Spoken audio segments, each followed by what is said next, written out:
chers amis internautes, bienvenue dans cette émission spéciale. Je reçois pour vous Son Excellence Madame Patricia Mahoné, ambassadeur des États-Unis près la République du Bénin.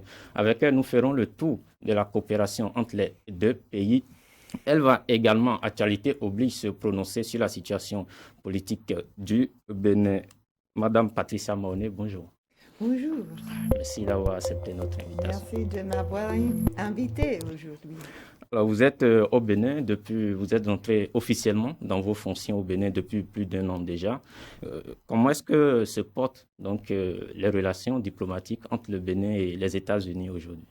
Merci pour la question. Les États-Unis sont fiers d'être l'un des plus anciens amis du Bénin.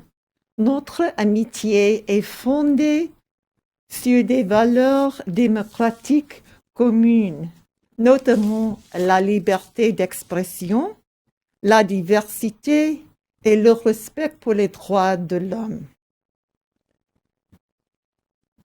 Nous avons les solides relations de travail avec nos homologues béninois et nous apprécions la collaboration étroite et régulière dans tous les domaines, tels que la santé, la sécurité, l'énergie, la bonne gouvernance, les droits de l'homme et le développement de la jeunesse.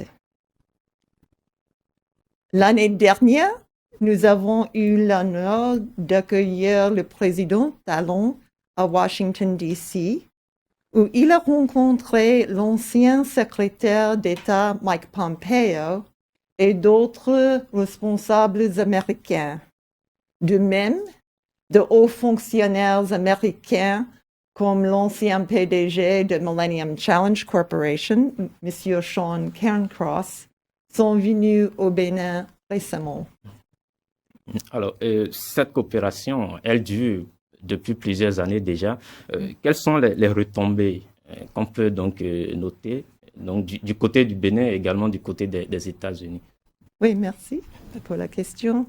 En 2020, les États-Unis ont investi 100 millions de dollars dans les domaines de l'énergie, la sécurité, la santé, la bonne gouvernance, les droits de l'homme et l'éducation et la formation professionnelle, en particulier pour les jeunes et les femmes. Cela inclut un octroi de 4,5 millions de dollars pour soutenir les efforts pour lutter contre la COVID-19 au Bénin. Nous sommes les partenaires du Bénin dans le cadre d'une initiative de 375 millions de dollars visant à améliorer la qualité, la quantité et la fiabilité de l'énergie, de l'électricité pour le Bénin. Et ce programme devrait bénéficier à 10 millions de Béninois sur les 20 prochaines années.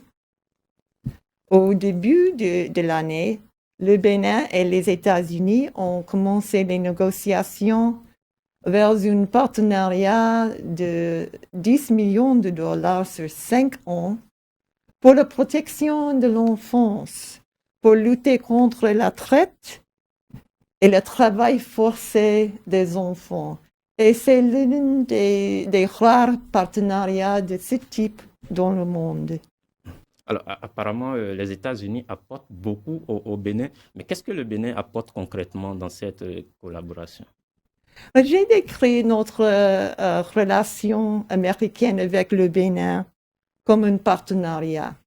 Et un partenariat signifie une rue à double sens, n'est-ce pas?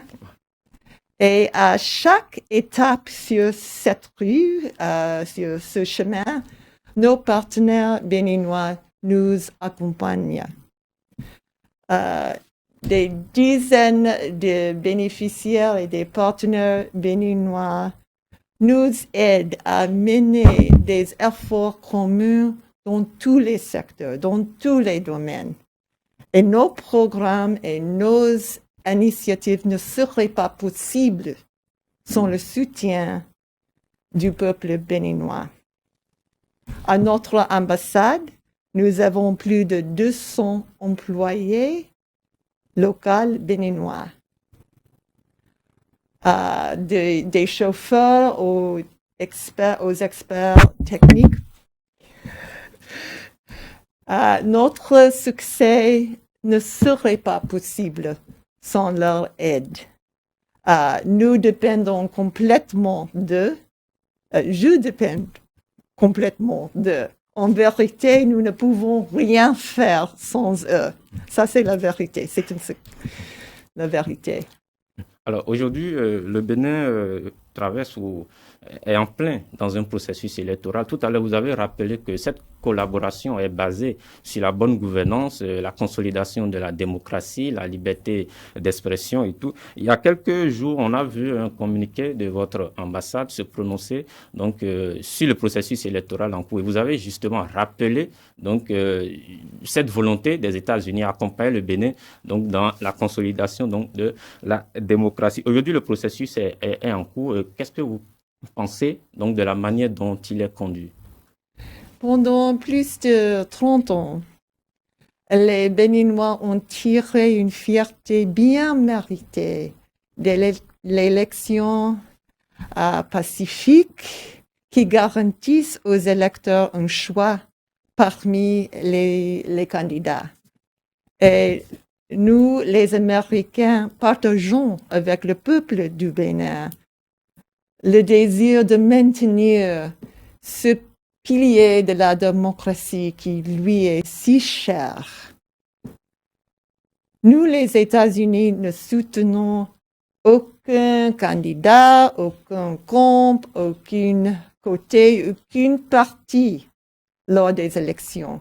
Nous soutenons plutôt le processus démocratique lui-même. Et nous exhortons tous les acteurs, tous les citoyens à s'assurer que le processus électoral soit pacifique et transparent et qu'il respecte les normes démocratiques avant, pendant et après le jour du vote. Le 11 avril prochain, les Béninois seront aux urnes pour choisir un nouveau président. Quel est l'avis des États-Unis sur la manière dont le processus électoral est conduit? Comme je vous ai dit, je voudrais souligner d'abord l'importance des élections transparentes et pacifiques qui respectent les normes démocratiques. Les élections compétitives dans lesquelles les électeurs ont choisi eux-mêmes les candidats sont un élément essentiel d'une démocratie saine. Et nous encourageons le gouvernement béninois à mener un dialogue constructif avec toutes les parties prenantes, y compris les citoyens dont leurs candidats favoris ont été exclus du scrutin,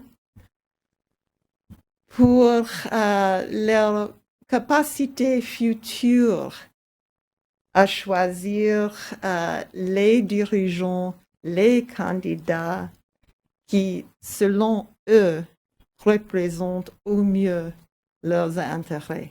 Mais il y a quand même quelques acteurs politiques qui se disent donc exclus de ce processus, puisque vous êtes tellement attachés donc à la démocratie. Qu'est-ce que vous pensez justement de ça? Est-ce que vous pensez qu'aujourd'hui on va vers une élection vraiment inclusive et ouverte? Le processus électoral dans lequel les électeurs ont un choix parmi les candidats est un élément essentiel d'une démocratie saine. Et nous partageons, comme je vous ai dit, avec le peuple béninois leur désir de préserver et protéger ce pilier d'une démocratie. Alors, il y a quelques jours, vous avez rencontré Madame Rekia Madougou, candidate donc recalée pour cette élection. Alors, qu'est-ce qui a été donc le sujet donc de vos échanges? En tant que diplomate, notre travail consiste à entendre une variété de points de vue différents, que nous soyons d'accord avec eux ou pas, afin de rendre compte objectivement à nos dirigeants à Washington, D.C. des affaires courantes.